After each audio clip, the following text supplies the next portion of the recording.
Hey guys, let's make easy and cheesy pasta in white sauce. Add butter. Add 2 scoops of maida.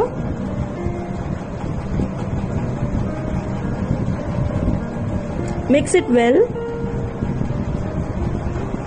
See. Add a half cup of milk.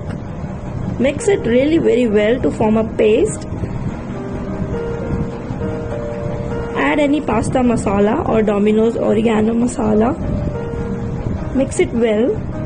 Add cheese and mix it really very well to form a smooth paste, and there should be no lumps. Add the boiled pasta. Mix it well. Wow! Serve it hot, and you can add cheese on the top and the pasta masala on the top and enjoy. Thank you.